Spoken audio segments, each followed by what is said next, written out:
Every time an artificial intelligence model generates text or compiles code, it triggers a physical reaction. That virtual process runs on silicon inside a physical building, drawing continuous electricity and rejecting heat around the clock.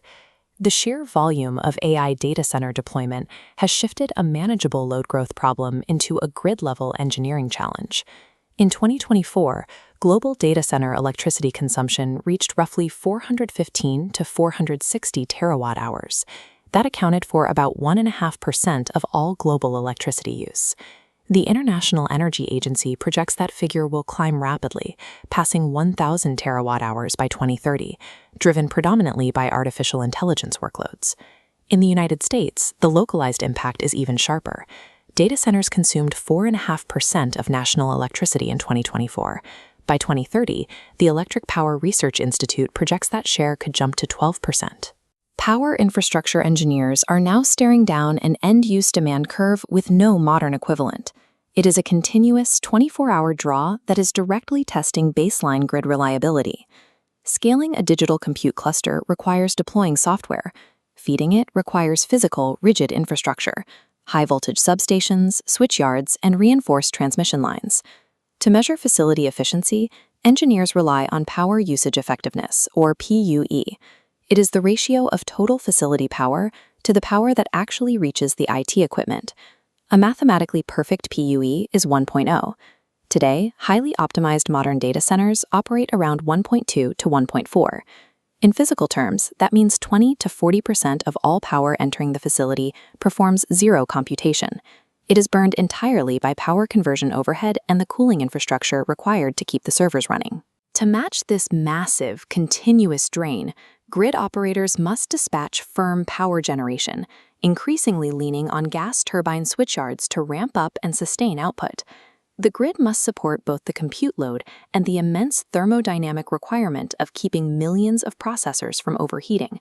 A continuous computing facility operates like a heavy industrial plant, running at maximum capacity without interruption. This aerial view shows infrastructure rejecting millions of watts of heat. S&P forecasts U.S. data center demand hitting 62 gigawatts in 2025 and 134 by 2030. This demand clusters in highly specific zones. Northern Virginia serves as the prime example, operating as the most data center-dense region in the world. By 2023, data centers there drew a full quarter of Virginia's total state electricity. High-density computing effectively creates hyper-concentrated pockets of demand, forcing grid operators to reshape how they match load and distribute power geographically. We can trace this massive facility-level strain down to a single engineering constraint: the extreme thermal density of the newest generation of hardware. This NVIDIA GB200 NVL72 rack packs 72 Blackwell generation GPUs. It generates 120 to 140 kilowatts of heat in the footprint of a kitchen refrigerator. At this level of density, pushing chilled air across the silicon is no longer physically viable. The hardware generates heat faster than air can remove it. To prevent critical failure, operators must use aggressive direct liquid cooling, plumbed straight into the racks at the factory. The capacity strain on the macro grid is entirely driven by this micro-thermodynamic reality. Packing more computation into tighter physical spaces directly multiplies the energy required to cool it. When developers plan these hyper-dense facilities, they must apply to regional grid operators to secure the electricity required to run them. They enter the interconnection queue, a heavily backlogged list for grid studies.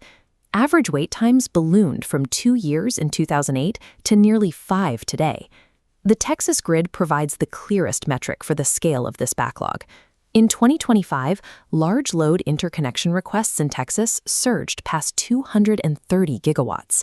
That represents nearly 4 times the volume of the prior year, driven almost entirely by data center developers securing land and power.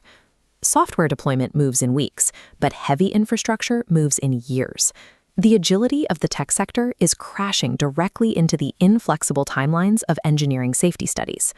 Once facilities are finally connected, they apply immense physical strain to the local distribution tier.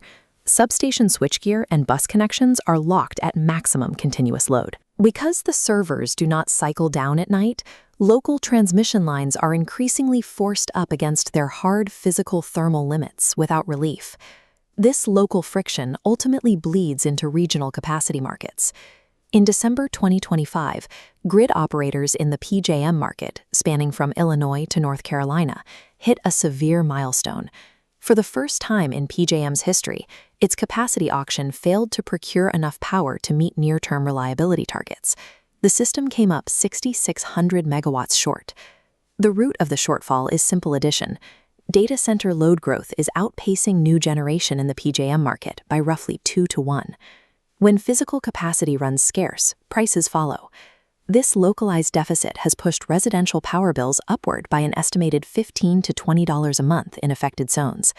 Closing that capacity gap requires building heavy, permanent generation and distribution assets. Natural gas provides the fastest near-term response.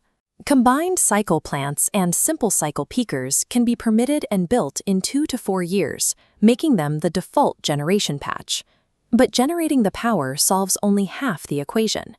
Stepping that high transmission voltage down into a data center requires large power transformers at the local substation. Procurement for these components has hit a hard physical wall. Heavy transformers now carry delivery lead times of 2 years or more. Manufacturing them requires complex electrical steel forging and specialized copper winding. The industrial process simply cannot be bypassed. No amount of capital investment or regulatory reform can overrule physical laws. The distribution grid can only scale as fast as factories can forge the iron to build it. Recognizing these constraints, the technology sector is searching for generation that can provide continuous, firm, carbon-free baseload power. They have turned to nuclear energy. This pivot in corporate strategy would have seemed highly improbable just 5 years ago. Microsoft recently signed a 20-year agreement to restart a unit at 3 Mile Island, now the Crane Clean Energy Center, targeting a 2028 operational date.